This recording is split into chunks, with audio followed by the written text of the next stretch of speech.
pero con la ayuda de Dios, ¿verdad?, ha mejorado un poco este día, ¿verdad?, el clima que estaba aconteciendo en la ciudad, ¿verdad? Y bueno, le damos gracias a Dios por cada uno de ustedes, por cada uno de nosotros que podemos reunirnos, ¿verdad?, con libertad y adorar al Señor con toda libertad y con sencillez de corazón. Vamos a orar para el comienzo de esta exposición. Por ahí no veo a mi hermana Marina Navarro.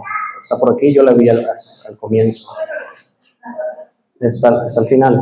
¿Puede orar por el comienzo de la exposición, por favor?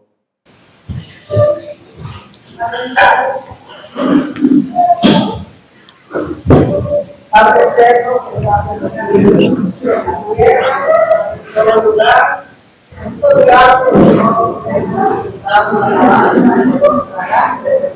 Que sea, Señor, bendecido para cada uno de nosotros por este alabado y el haberte enviado. Gracias, Señor, por todo. Y gracias por este la vida de este hijo, de Camilo. Porque la palabra va a ser expuesta de acuerdo conforme al divino voluntad. Dale sabiduría, dale gracia, dale sazón cada día, Señor, de tu vida. No para la gloria, sino para que tu nombre sea glorificado y exaltado hoy y siempre. Muchas gracias, hermanos, en la vida de ellos. Que la palabra corra y sea glorificada. En el nombre de Jesús. Amén, que así sea. ¿Pueden tomar su lugar?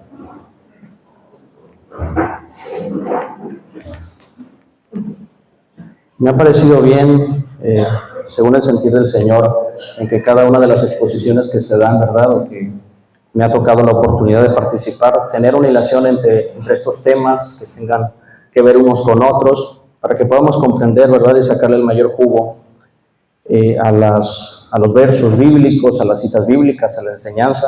La palabra es muy vasta, ¿verdad?, en su expresión. Y bueno, sabemos que la moral cristiana, ¿verdad?, conlleva ciertas características, ciertas demandas, ¿verdad?, que hace Dios para que nosotros podamos tener una vida, una moral cristiana, ¿verdad?, llena de entrega, llena de esa voluntad, de honestidad, ¿verdad?, ser cristianos, ¿verdad?, en toda la extensión de la palabra. Y no nada más, ¿verdad?, en reuniones, no nada más en el sentido eclesiástico o en los servicios que se dan en este lugar, sino que en toda nuestra manera de vivir. Cuando se nos exige, ¿verdad?, de una manera pronta ser santos, es en toda vuestra manera de vivir. Así que ahí entrega el Señor, ¿verdad?, esa delegación a cada uno de nosotros para ser competentes, para estar firmes, ¿verdad?, tener fidelidad en el Señor. Y bueno, todo esto completa la voluntad agradable y perfecta. Ahorita lo vamos a ver por ahí. Bien, el día 17, martes 17 de diciembre de 2024, fue un día martes. En esa ocasión, ¿verdad?, tuve la oportunidad de participar. Y bueno, dábamos la primera entrega de la vida de Dios. Extendimos, ¿verdad?, algunos procedimientos bíblicos, algunos versículos, pudimos desglosar esto. Sin embargo, me pareció bien dar una segunda parte, extender un poco más, ¿verdad?, la vida de Dios, porque es la vida que a mí, o a usted y a mí, nos debe interesar, porque nuestra vida, ahorita vamos a ver un versículo, la vida, ¿verdad?, tiene provecho porque nuestra vida biológica tiene, ¿verdad?, un sistema en el cual nosotros nos movemos de manera secular, tenemos familias, tenemos empleos, tenemos amistades, ¿verdad?, tenemos círculos sociales y nos manejamos, ¿verdad?, como entidad dentro de una sociedad. Sin embargo, la vida de Dios es algo que la palabra expresa para dar un sentido a aquella evidencia, ¿verdad?, del Evangelio, que es real y que nosotros podemos participar de ello, pero la situación, creo yo, en la cuestión de la Biblia y del Evangelio en sí, es no solamente ser o tener, mejor dicho, la propiedad de la vida de Dios, sino que ésta se pueda manifestar, ésta se pueda relucir, pueda glorificar a Dios, pero que también se puede exponer para todos los creyentes dentro de la iglesia y fuera, para los que son los indoctos y los incrédulos, y que ellos sean ganados, ¿verdad?, al Evangelio por nuestra conducta, por nuestro testimonio. Bien, voy a hacer nada más una breve referencia. En aquella ocasión tomamos capítulo 17 de Hechos, verso 28. Son palabras del apóstol Pablo en el Areópago de Atenas, y él decía lo siguiente: en él vivimos, nos movemos y somos. Aclaro esto, estas palabras el apóstol Pablo les da un sentido cristiano en la aplicación que hace, ¿verdad?, ante esta exposición de la palabra y del Evangelio. Sin embargo, en la teología paulina nos vivimos, movemos y somos, ¿verdad?, no aparece como tal. Sin embargo, el apóstol Pablo utiliza estas herramientas para predicar en ese lugar. También no sé si algunos, o la mayoría quiero pensar, han leído el capítulo 17 del libro de los Hechos, y menciona ahí que él llega a Atenas y se presenta, ¿verdad?, con dos grupos, ¿verdad?, filósofos. Sin embargo, hay un altar por ahí, ¿verdad?, que dice al Dios no conocido. Este altar no estaba dirigido a Dios, ¿verdad?, al Dios del Antiguo Testamento, Yahvé, ni tampoco a Jesucristo, ni en el señorío de Jesucristo. Sin embargo, volvemos a recalcar que el apóstol Pablo toma esta referencia y le da un sentido cristiano para desglosar la palabra del Señor. Y este es el mensaje, ¿verdad?, que él desglosa en cuanto a que de un linaje, ¿verdad?, se hizo de un solo hombre, ¿verdad?, o de una sola sangre, se hizo todo el linaje de la humanidad. Sin embargo, al final, ¿verdad?, el desenlace de este breve relato no lo vamos a tomar ahora en cuenta. Sin embargo, les estoy relatando un poquito de esto. Capítulo 17, verso 28, porque en él vivimos y nos movemos y somos, aquí dice en la pantalla, como algunos de vuestros propios poetas también han dicho, porque el linaje suyo somos. Y estas son las propiedades que el apóstol Pablo utiliza para exponer la palabra. En aquel momento también, si puedes poner la pantalla, para que no lo busquen, Filipenses, capítulo 1, verso 21. Es un breve repaso, no tomé todas las citas, ¿verdad?, pero estoy extrayendo estas dos. La entrega del pensamiento del apóstol Pablo. Dice aquí, para mí el vivir es Cristo, hasta ahí solamente. Es decir, la vocación que él tenía, ¿verdad?, era un llamamiento. Desde luego nosotros sabemos el llamado característico del apóstol Pablo a la exposición del Evangelio, a los gentiles y a las naciones. Pero en este establecimiento que vemos aquí, en el capítulo 1 de Filipenses, dice, para mí el vivir es Cristo. Pero ¿a qué vivencia él se está refiriendo? Quisiese preguntar a alguno de ustedes que pudiesen añadir algo. ¿A qué vivencia él está haciendo referencia aquí? Quien guste participar. No estamos evaluando, solamente ni es para poner a prueba, simplemente es para dar una participación. ¿A la predicación? A la exposición del Evangelio, sí, la predicación, a tiempo y fuera de tiempo. ¿Qué otra aplicación sería?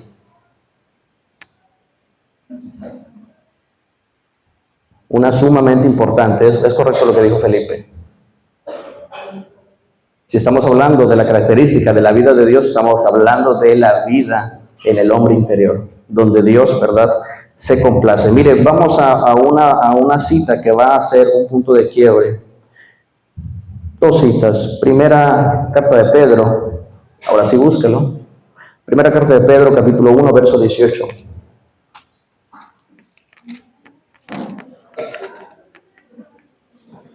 Cuando hablamos de vida, nuestro significado, nuestro concepto, ¿verdad?, puede ser muy de una derivación muy personal, muy humana.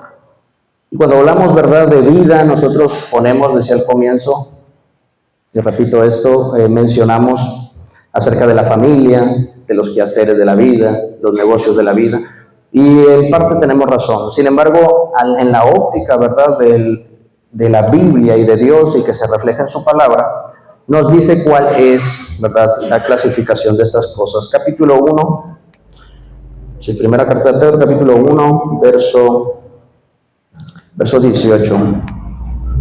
Dice así, sabiendo que fuisteis rescatados de vuestra vana manera de vivir.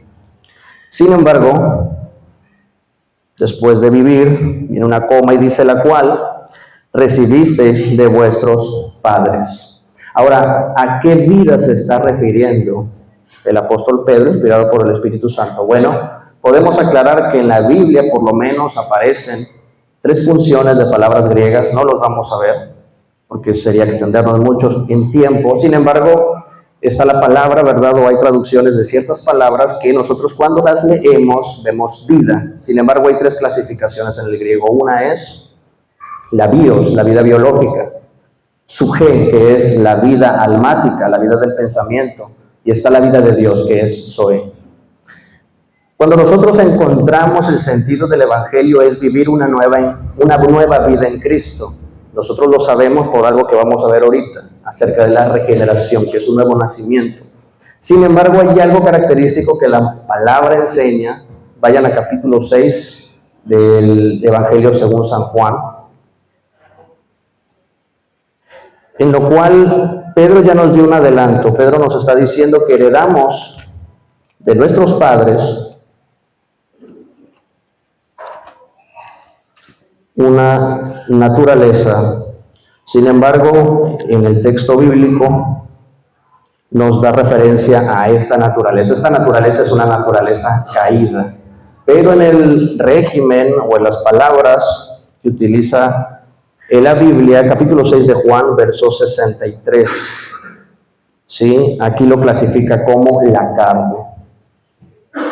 Capítulo 6 de Juan, verso 63 dice así: el espíritu es el que da vida. Le vamos a detener en lo siguiente: la carne para nada aprovecha. Es decir, todos aquellos que están posicionados en la carne, en la vida orgánica, en la vida biológica, no tienen, ¿verdad?, un provecho en el camino de Dios. Sin embargo, vamos a la raíz de las palabras. En la palabra carne se traduce de una palabra griega que se escribe sarx, S-A-R-X o K en algunos contextos.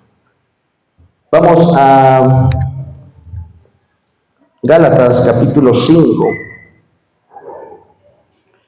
para ver un poquito más acerca de esta naturaleza. Esta naturaleza no se sujeta a Dios, bien no quiere y bien no puede. Capítulo 5 de Gálatas, verso 17. Y antes que lo leamos nosotros, o personalmente, ¿verdad?, orando a Dios, quiero pensar que usted también cuando ora busca con precisión la voluntad de Dios, que Dios pueda glorificarse en su vida, ¿sí? Que nosotros podamos, ¿verdad?, contemplar la voluntad de Dios agradable y perfecta. Ahorita lo vamos a ver. Sin embargo, en esta forma de aprendizaje, en esta forma en la que Dios nos está moldeando, encontramos siempre una situación en la cual nosotros batallamos, ¿sí? Y en la medida que yo he podido orar con el Señor, personalmente, en privado, le digo: Señor, yo quiero agradarte, quiero funcionar bien, quiero aprender la palabra, quiero exponerla, quiero ser participante, ¿verdad?, de la función de la iglesia. La iglesia no solamente es la iglesia que se reúne los martes, los jueves, los viernes, los domingos, sino que la iglesia tiene algo más, tiene un llamado a santidad, al reflejo de la gloria de Dios, y según las características que dice la palabra, somos columna y baluarte de la verdad.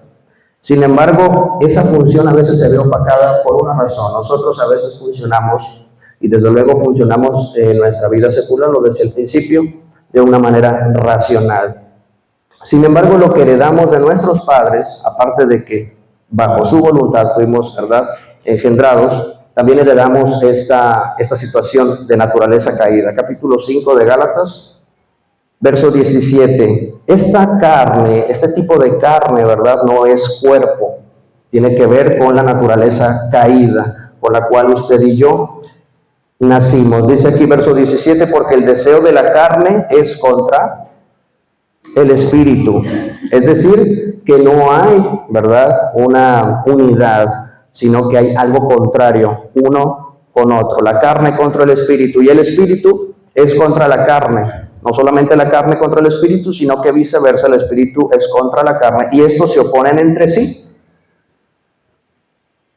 para que no hagáis lo que quisieres. Es decir, si nosotros queremos agradar a Dios, siempre la lucha constante va a ser con esta tendencia de pecado. Vamos a algo más. Romanos capítulo 8.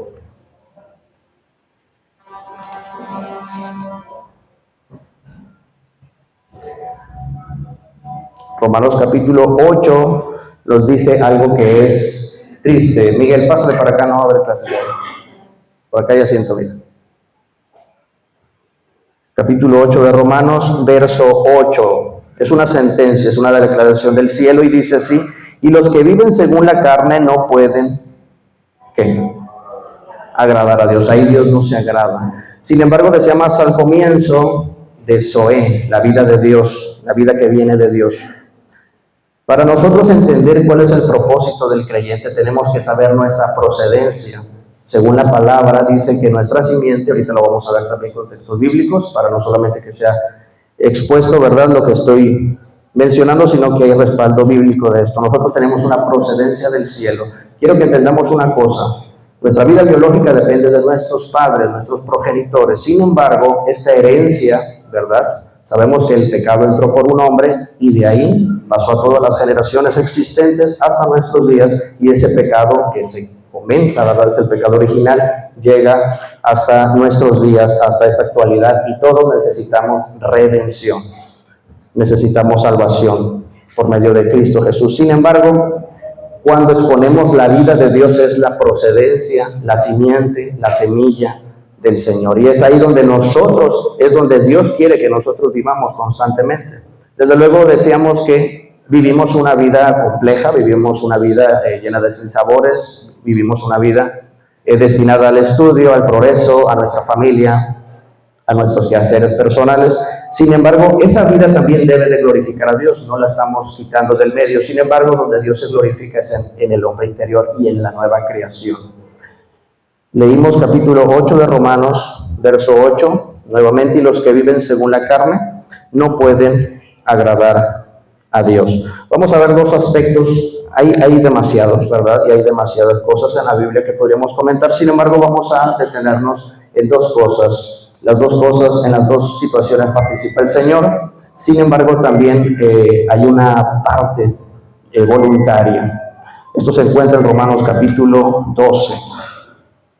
Sí, que presentéis vuestros cuerpos en un sacrificio vivo, santo y agradable a Dios. Capítulo 12 de Romanos, verso 1.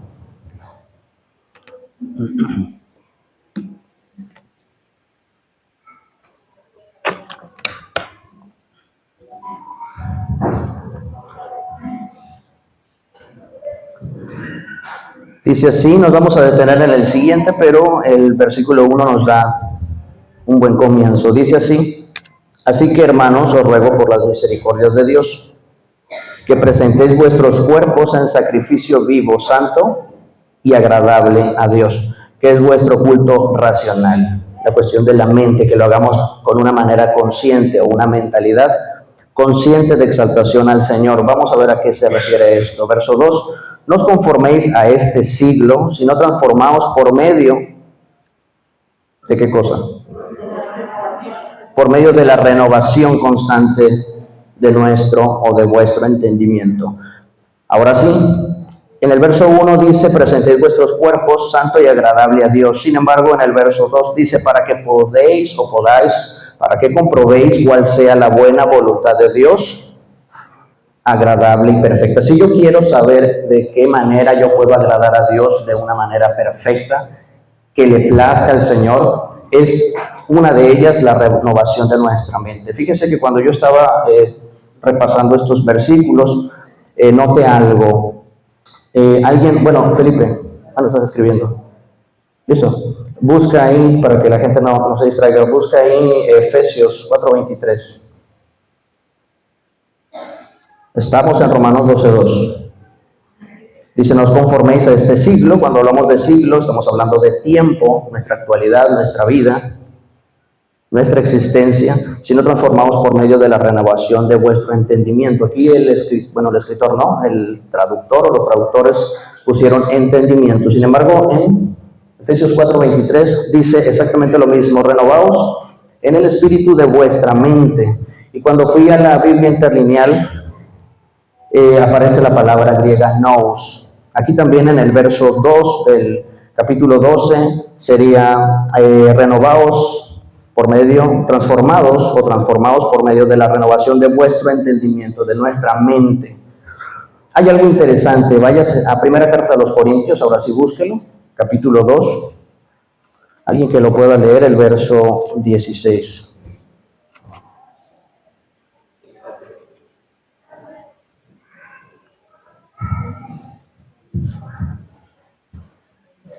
Primera carta a los Corintios, capítulo 2, verso 16. La iglesia debe tener la mentalidad de Cristo. Esto es lo que está mencionando aquí. su conocimiento, ¿verdad? Cuando hablamos de la mente de Cristo, no estamos hablando de un conocimiento que es intelectual para alcanzar, ¿verdad? Revelaciones de geometría, filosofía, ¿sí? Cuántica.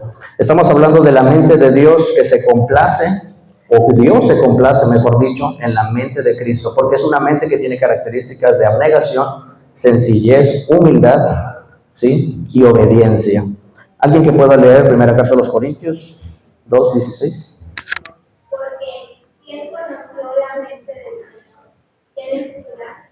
A nosotros tenemos la mente de Cristo. Nosotros tenemos la mente de Cristo, sin más. Nosotros tenemos la mente de Cristo. Fíjese que hay algo curioso aquí. Cuando usted busca en una Biblia interlineal el verso 16, no aparece la palabra psique. Sabemos por las investigaciones de las palabras que cuando se traduce alma o mente o pensamiento, se traducen de palabras como psique o dianonía. Sin embargo, aquí no aparece esta palabra. Es exactamente la misma palabra que encontramos en Romanos 12:2 y en Efesios 4:23, porque quien conoció la mente del Señor no es la psique, porque no es una mente pensante, sino la mente de Dios, que juzga todas las cosas. ¿Quién conoció la mente del Señor? ¿Quién le instruirá? ¿Alguien podrá añadirle sabiduría humana a la sabiduría potente del Señor? Nadie, ni nada. Mas nosotros tenemos la mente de Cristo. Esta mente de Cristo nos lleva, ¿verdad?, a una obediencia plena del Señor, nos lleva a abnegarnos, ¿verdad?, nos lleva a ser abnegados, nos lleva, ¿verdad?, a un sentido de humillación para con el Señor, y es donde nosotros podemos obedecer, ¿verdad?, de cerca al Señor. Vamos a ver otra situación. Vaya a Juan. Vaya a Juan capítulo 1. Y aquí vamos a entrar en un terreno de regeneración. Decíamos al comienzo que la regeneración tiene que ver con una nueva vida. No es un nuevo estilo de vida. No tiene que ver con un nuevo estilo de vida. Algo que me llama la atención también de la palabra es que cuando se nos ofrece la salvación y la justificación, la redención y todo este sentido de salvación que Dios hace por medio de Cristo en la cruz, nunca encontramos en parámetros por lo menos bíblicos que se nos va a dar una nueva mente, sino hay una renovación de la mente. Pero la Biblia sí especifica que hay una nueva vida.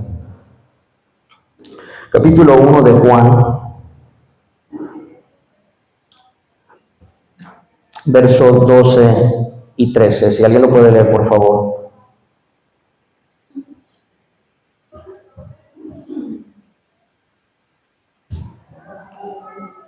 Mas a todos los que le asistieron, a los que creen en su nombre, les dio potestad de ser hechos hijos de Dios. El 13 también, por favor. Los cuales no son engendrados de sangre, ni de voluntad de carne, ni de voluntad de varón, no. Los cuales no son engendrados de sangre. ¿Se acuerdan que al comienzo decíamos que nosotros heredamos de nuestros padres, qué cosa? Una naturaleza caída, ¿verdad? Que está originada en el pecado y tiene, ¿verdad?, su destino, la muerte eterna. Sin embargo, aquí dice, en el versículo que leyó mi hermana, en el verso 13, ella leyó el 12 también, y el 13 dice, los cuales no son engendrados de sangre. No hay una voluntad previa, ¿verdad?, humana, ni una voluntad de carne, ni de sangre, ni de voluntad de varón. Aquí no tiene que ver, ¿verdad?, nuestros padres o parientes o familia, ni la voluntad personal, sino que esta procedencia es ¿de dónde? Es de Dios. Veamos algo interesante aquí, porque la palabra semilla, esto ya lo he escuchado en algunos momentos que han estado otras personas tomando este lugar, hablan de esta situación. Primera carta de Juan, capítulo 3, verso 9, esa es la procedencia.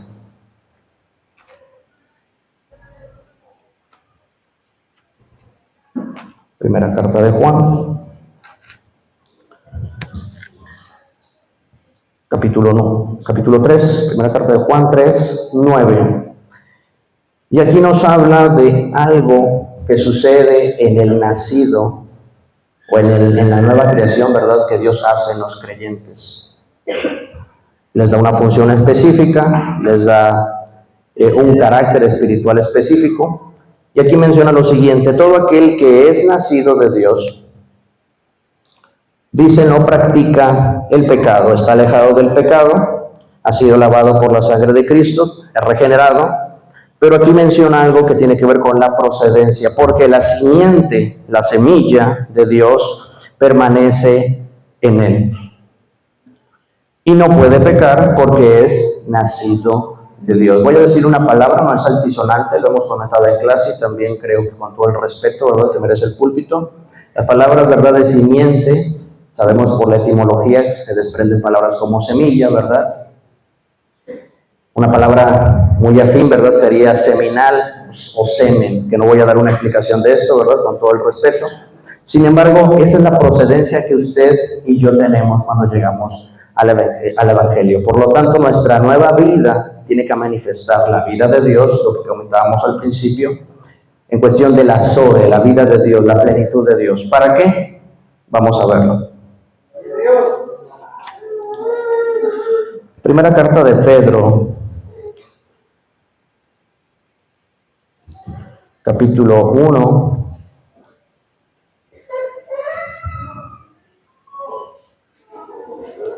nos da, capítulo 1, verso 23, nos dice una entrega, la cual también afirma o comprueba, ¿verdad?, lo que leímos de Juan, capítulo 3, verso 9. Primera de Pedro, capítulo 1, verso 23, dice, siendo renacidos, siendo regenerados, en otras versiones aparece, no de simiente corruptible, volvemos con lo mismo, no de la simiente de nuestros padres, ni de simiente familiar, sino de una simiente incorruptible que proviene del cielo, que es una simiente de Dios. Sin embargo, nosotros llegamos a ello por la palabra de Dios que vive y permanece para siempre. Cuando usted creyó al Evangelio, ¿sí?, cuando Dios, ¿verdad?, llegó a su vida y cuando usted aceptó el mensaje de salvación, usted tuvo una nueva vida en Cristo, tuvo un encuentro con el Señor, hay regeneración, hay salvación. Nosotros cuando estamos en clase estamos viendo unos temas que son, pues no podría categorizarlos solamente espectaculares o especiales o sorprendentes, porque creo que esas palabras no llenan toda la grandeza de la actividad y de la obra salvífica de Cristo en la cruz. Yo creo que en lo que Dios hace por medio de Cristo, ¿verdad?, lo entendemos perfectamente, lo hace a través de la gracia, siendo que nosotros por justicia, la justicia de Dios, yo siempre les digo a ellos en clase, si Dios es justo, entonces justamente merecemos una condenación. Y ahí Dios no tiene ningún problema, ¿no? La justicia de Dios demanda castigo para el hombre pecador y es como una sentencia, ¿verdad?, que se permea sobre toda la humanidad. Hay una parte en la palabra que dice que Dios ni aún a los propios ángeles perdonó. ¿Por qué debía Dios de perdonar a la humanidad? Allí es donde entra el trabajo de la gracia. Y a partir de la gracia nosotros entendemos la obra de Cristo, ¿verdad?, que viene de Dios, pero en la persona del Señor Jesucristo, y ahí tenemos todo un paquete. Nosotros hemos visto quizás desde noviembre, quizás estamos viendo esos temas más o menos, ¿verdad? Y todavía nos faltan un poco más. Hemos comprendido la situación de propiciación, expiación, redención, ¿verdad?, remisión de pecados, ¿sí?, la adopción, la familia de Dios y la reconciliación. Creo que nos quedamos hasta ese tema, pero seguiremos llevando ese sistema, ¿verdad?, de temas para que podamos entender y que ojalá Dios en cada uno de nosotros, a medida que exploramos la palabra, vaya germinando cada día más esa semilla, la semilla de la palabra. Bien, el verso 25, primera carta de Pedro, ahí donde estamos, nada más se va al 25, dice, más la palabra del Señor permanece para siempre. La semilla de Dios, y es la palabra que permanece para siempre. Y esta es la palabra que por el Evangelio os ha sido anunciada. El Evangelio no viene a hablar, ¿verdad?, de otro tema afín, sociable.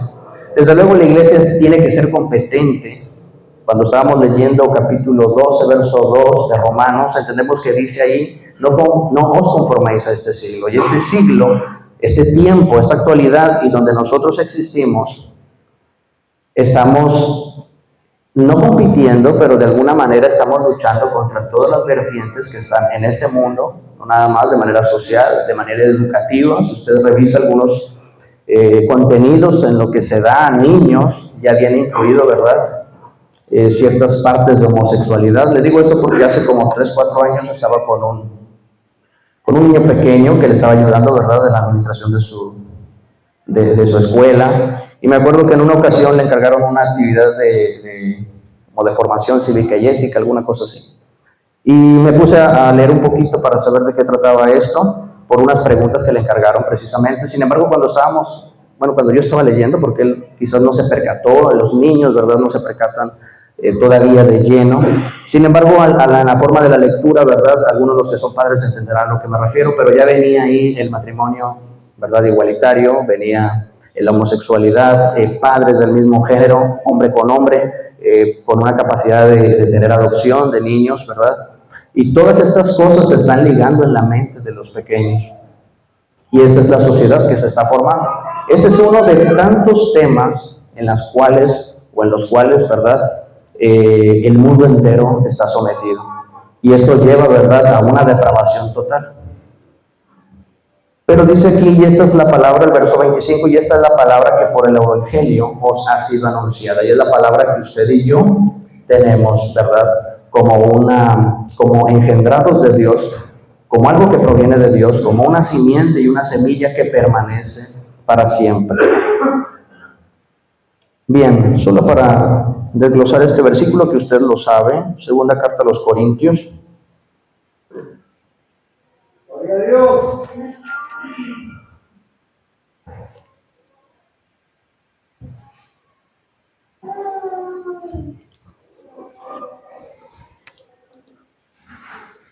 Segunda carta a los Corintios, capítulo 5, verso 17.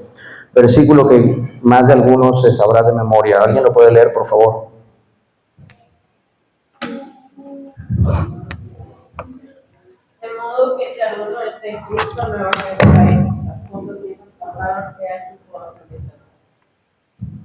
Gracias. De modo que, si alguno está en Cristo, nosotros estamos en Cristo, confiamos en que estamos en Cristo.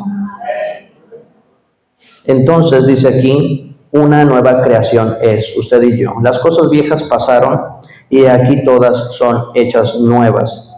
Nosotros cuando llegamos al Evangelio tenemos completa seguridad que tenemos una vida que proviene del Señor.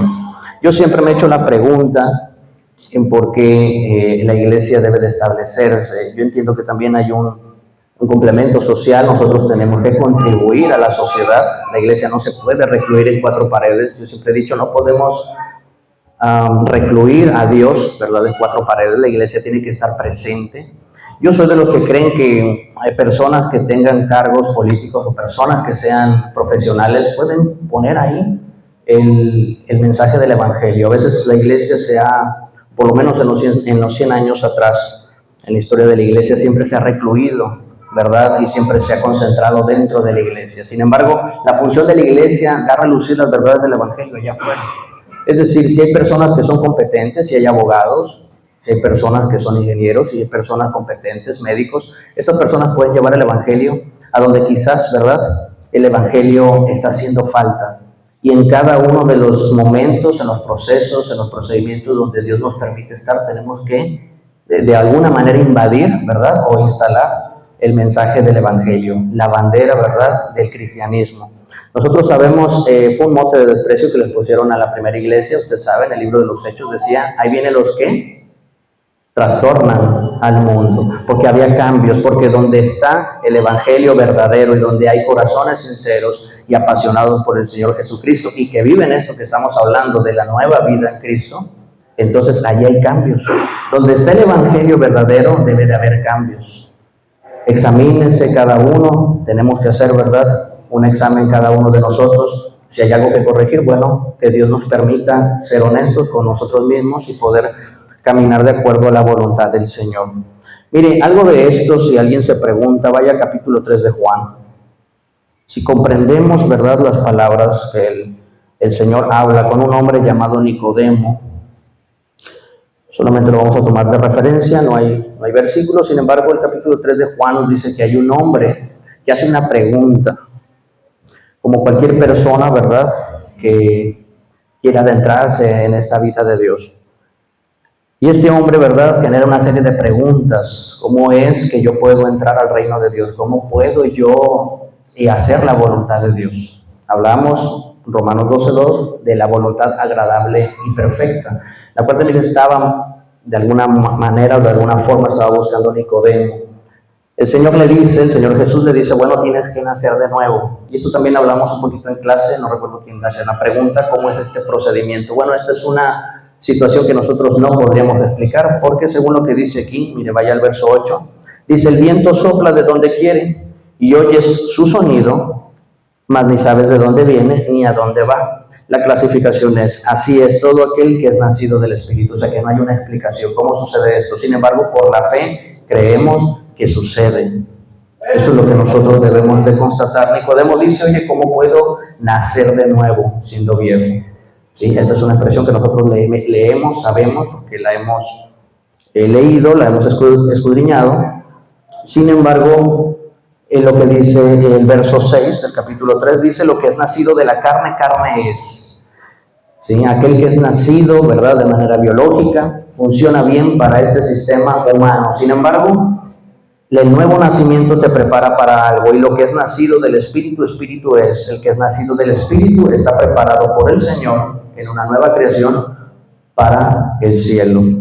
La palabra refleja de principio a fin que nosotros tenemos una ciudadanía, desde luego somos ciudadanos de Ciudad Madero, Tampico, Tamaulipas, México. Sin embargo, nuestra ciudadanía en la nueva creación está en los cielos. Mire, cuando nosotros hablamos de la comprensión de las Escrituras y cuando nosotros tratamos de observar el Evangelio de manera racional, vamos a errar mucho. Y también orando al Señor, le he pedido, ¿verdad?, que pueda abrir mi entendimiento. En Lucas capítulo 24, no lo busquen, búscalo tú, por favor, Felipe. Pon Lucas capítulo 24, verso 45, me parece. ¿Lo tienes? Dice, entonces les abrió el entendimiento para que comprendiesen las Escrituras. Cuando aquí aparece la palabra entendimiento, pensamos que es la mente consciente, la mente de la voluntad, ¿sí? No es así. Aquí hay una mente, ¿verdad?, que el Señor está permitiendo abrir, que es una mente, ¿verdad?, que procede de Dios y que nos ayuda a un acceso profundo del conocimiento de aquella voluntad, perdón que sea repetitivo, agradable y perfecta, la voluntad de Dios. Esta situación se menciona en el capítulo 24 de Lucas y les voy a dar un poquito el contexto. El Señor Jesús, ¿verdad?, después de estar mucho tiempo, podríamos categorizar de 3 años y fracción, con una serie de 12 hombres que compartieron momentos, tiempos, vivencias, pláticas, charlas, persecuciones quizás, hambres, ¿sí?, desnudez, y todo el tiempo que estuvieron con Cristo Jesús, podríamos decir que estuvieron de una forma constante y como seres, conscientes de lo que estaban haciendo con el Señor Jesucristo. Sin embargo, en el capítulo 24 de Lucas nos dice que el Señor resucitado apareció aproximadamente 40 días en esta resurrección, y entre esos 40 días se les aparece a mujeres y a otros discípulos, pero después se les aparece a los 12. Lo que a mí me ha dado un escalofrío, quizás, para decirlo así, y me ha traído un problema en la cuestión de esta lectura, es que aquellos que compartieron demasiado tiempo con Cristo no comprendieron quién era el mismo Cristo. Capítulo 24 de Lucas explica que Jesús les dice, comenzando por los profetas, por Moisés, por los padres, por los salmos, les empieza a decir aquello, ¿verdad?, que se describía de sí mismo, del Cristo que había de venir. Sin embargo, dice que ellos no comprendieron nada, porque sobre sus ojos había un velo. Pero cuando entramos aquí al terreno del verso 45, verso 45, entonces les abrió el Señor el entendimiento para que entendieran Las Escrituras. Si tú hasta el día de hoy no sabes cuál es la voluntad agradable y perfecta, la vas a encontrar en este libro. En este libro está la verdad de Dios, la voluntad agradable y perfecta. Sin embargo, si tú la lees por leer, por más que te esfuerces, es correcto si hacemos teología, es correcto si hacemos exégesis, hermenéutica y todos estos procesos de ciencias bíblicas. Sin embargo, la ciencia más correcta es la ciencia que permaneció oculta desde los tiempos de los siglos y tiempos pasados, pero adivina a quién le fue revelado la ciencia oculta de Dios. A la iglesia. La iglesia debe de tener la comprensión de las Escrituras, y las Escrituras me hablan de la vivencia de Dios, de la vida de Dios. Entonces yo puedo estar completamente seguro que viviendo esta vida, en esta categoría, yo voy a ser invencible, voy a ser vencedor. Nosotros decimos, bueno, pero ¿por qué, a pesar de que somos creyentes y creemos, por qué pasan sinsabores? ¿Por qué pasan fracasos? ¿Sí? Tenemos que estar posicionados. La Biblia de principio a fin nos dice en una entrega, vivid en el Espíritu y no satisfagáis los deseos de la carne. Porque los que están, ¿verdad?, bajo el régimen de la carne, tienen perdición, aún siendo creyentes. Oye, pero ¿cómo estás diciendo esto? Sí, en la palabra menciona esto. Mire, yo le voy a decir algo. Lean las cartas del apóstol Pablo, pero ponga atención en la primera y segunda carta a los Corintios. Usted se va a dar cuenta que la iglesia de Corinto estaba muy perdida.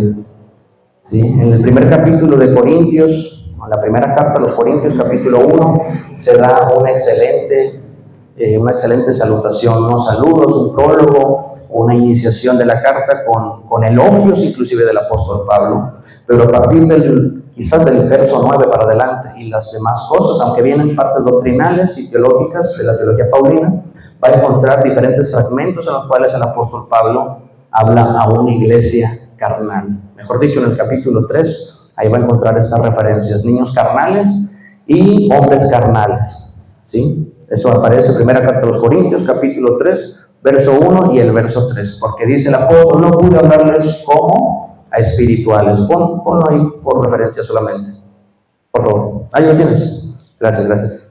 Dice, de manera que yo, hermanos, no pude hablaros como a espirituales, sino como a carnales, como a niños en Cristo, como personas inmaduras, personas que tienen incapacidad de caminar por sí solas en el Evangelio. A esto me estoy refiriendo. El verso 3, después, ¿no? Porque aún sois carnales, y aquí da una definición. Aquí también hay dos palabras que quizás no venga hoy al caso. En el verso 1 aparece sarquinos, que es gente, ¿verdad? O personas inmaduras. Pero aquí dice, de manera que yo, hermano, no pude hablarlos como espirituales, sino como a carnales. Ahí cuando aparece carnales es sarquicos, personas que viven orientadas bajo un influjo, no del Espíritu, siendo creyentes. Estas cartas fueron dirigidas a iglesias, no fueron dirigidas a personas comunes, fueron a comunidad. La iglesia de Corinto fue una iglesia griega. Dice, habiendo entre vosotros celos, porque aún sois carnales, pues habiendo entre vosotros celos, contiendas y disensiones, no sois carnales y andáis como hombres. Entonces, si nosotros no queremos tener ni vivir una vida de fracaso, rotundamente tenemos que vivir de acuerdo a la naturaleza de Dios. No hay más, no hay otra cosa que la palabra de otra alternativa. La clave es vivir de acuerdo a la vida engendrada de la simiente del Señor. Hay dos cosas en las cuales el Señor siempre y hasta el tiempo que Dios lo determine, según la palabra dice que el fin, ¿verdad?, de nuestra redención es la salvación también de nuestras almas. Y la situación almática y mental siempre está en oposición. Esto lo vimos en Gálatas capítulo 5, verso 17. Y están en contra de la voluntad de Dios, el mundo del espíritu. Hay dos cosas, alguien que pueda buscar entre las personas, Juan 17, 17, y alguien que pueda buscar de este lado, Efesios 4, 12.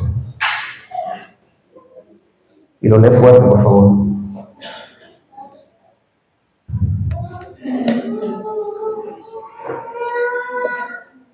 Santificaos en su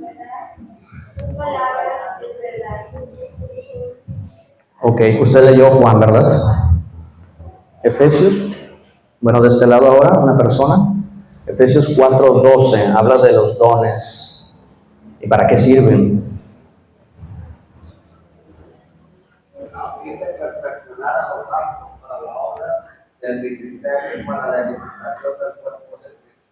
Estos son dos elementos que el Espíritu Santo utiliza para que nuestra mente pueda tener una verdadera convicción. ¿Sí? Cuando hablamos de arrepentimiento, hay una parte en la cual la mente también tiene una predisposición por medio del Espíritu para que haya una apertura a la salvación. Lo que leyó mi hermana Rosario en Juan 17:17 y Efesios 4:12 menciona que estos dos parámetros son los que utiliza el Espíritu Santo, ¿verdad? Para perfección, para perfeccionar a los santos. Y la palabra nos santifica y el oír la palabra convence, ¿verdad? Nuestro estado también, incluso nuestro estado mental. Y esto es algo en lo cual, por lo regular, el creyente tiene demasiada dificultad. No dejamos de ser hombres y mujeres pensantes, hombres, ¿verdad?, de ciencia, hombres de estudio, hombres con vidas seculares. Sin embargo, la mente, dice la palabra, que trayendo todo pensamiento cautivo a la obediencia de Cristo. Y Cristo está obediente a Dios. Hay una línea, ¿verdad?, en esa situación. Hoy no vamos a hablar de este tema, pero hay algo interesante que se ha encontrado en la palabra. Por lo menos en la teología paulina se nos muestran 7 o 6 estados de mente, ¿sí?, en los cuales Dios tiene que hacer un trabajo de sacarnos y llevarnos a la mente prodigiosa, que es una mente espiritual, una mente dominada por el Espíritu y que tiene una orientación para buscar a Dios, para obedecerlo, para ser sumiso y para ser obedientes. Apenas me los estoy aprendiendo. Es la mente vana, la mente carnal, entenebrecida, la mente cauterizada, la mente reprobada y la mente carnal, ¿sí? Y ya se me pasó alguna. Pero son 6 estados de mente que el apóstol Pablo, ¿verdad?, nos está indicando, de los cuales el Señor tiene que hacer, ¿verdad?, una función en la cual nosotros seamos, ¿verdad?, con una mente renovada, una nueva mente, y que nosotros podamos apreciar las riquezas del Señor. Por último, vaya a capítulo 8 de Romanos. Y con eso terminamos.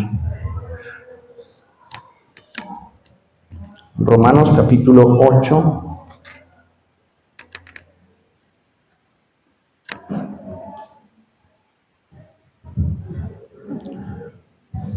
¿Para qué es necesario que nosotros, desde luego, buena la reunión, ¿sí? Dice la palabra que los primeros creyentes perseveraban en la doctrina de los apóstoles. Esto habla de algo que convocaban, ¿verdad?, en reuniones. Ellos no tenían iglesias, ellos se reunían en casas. Y cuando hacían, ¿verdad?, exposiciones de la palabra, lo hacían en plazas, con Z, en plazas. Pero las reuniones de los primeros creyentes fueron en casas. Romanos capítulo 8, verso 29, nos da la verdadera voluntad agradable y perfecta, de lo que hablábamos de Romanos 12:2. ¿Se acuerda al principio? Capítulo 8, verso 29 nos dice cuál es la esperanza que debemos traer desde que entramos por esa puerta, por ese portón que está allá afuera, al venir aquí. Si tú vienes al servicio para adorar a Dios, para escuchar la palabra, está muy bien. Sin embargo, lo que tú debes de traer al entrar a este lugar, a este recinto, y de igual manera en la vida que tú participas fuera de este sitio, debe de haber este principio. Verso 29, porque a los que antes conoció también los predestinó. ¿Y los destinó para qué cosa? Para que fuesen hechos conforme, bien fuerte esa parte, para que fuesen hechos. Entonces todo el motivo de Dios, la predestinación, el origen y la predilección del Señor no nada más es para ocupar un asiento, sillas blancas, sillas negras, verdes, las que tenemos allá en la oficina. No es nada más para tener una operación de un sistema o de una iglesia, un recinto en la calle Segunda, número 309, 300 y cacho, 409, perdón. No, esa no es la función, esa es la edificación, y no estoy menospreciando el lugar. Creo que me estoy dando a entender por lo menos, ¿verdad? ¿Sí me comprende lo que quiero decir? Verso 29, porque a los que antes conoció y predestinó, los hizo para que fuesen hechos conforme a la imagen de su Hijo. Ese es el modelo que el Señor quiere que lleguemos. Repito, si tú vienes a los servicios, sigue haciéndolo, sigue buscando al Señor. Si vienes a hacer aseo, si vienes a contemplar, ¿verdad? Aquí en el tiempo de oración, a lo que vengas a hacer a este lugar es correcto, está bien. Pero lo que el Señor quiere es que todo aquel que es predestinado y que está siendo regenerado o que fue regenerado por el Señor, no es para que ocupe un lugar solamente, sino para que llegue a la estatura del varón perfecto y según lo que dice aquí, para que seamos conformes o hechos conformes a la imagen de su Hijo. Es el modelo que nosotros debemos, ¿verdad?, de mirar en ese eje central que es Cristo, el Hijo de Dios, con esa perfección del Hijo. Quizás haya más cosas, ¿verdad?, que podríamos contemplar porque la Escritura es muy vasta. Sabemos también que en las predicaciones, bueno, no se pueden tomar referencias de 6, 7 o 10 citas. Los sermones son así, los estudios sí hay un poquito más de amplitud para dar más citas. Sin embargo, esto ha sido, ¿verdad?, una enseñanza breve. Quizás en algún momento tomé otras referencias, me extendí un poco. Sin embargo, el eje central es Jesucristo y esta es la imagen para la cual estamos usted y yo llamados, ¿verdad? Sin embargo, todo esto es un trabajo que el Señor lo hace, no es un trabajo que yo lo tenga que hacer o que usted lo tenga que hacer. Lo que nosotros tenemos que hacer, porque también nos involucra, es voluntariamente presentar, ¿verdad?, nuestros cuerpos, nuestro ser, ¿verdad?, nuestra voluntad, y que haya una prioridad de buscar esto que aparece en el verso 29, llegar a esa finalidad, para que entonces el Señor sea agradado, para que esa voluntad agradable y perfecta del Señor sea cumplida. Entonces, hasta aquí voy a dejar esta enseñanza. Hemos combinado con esta breve lección.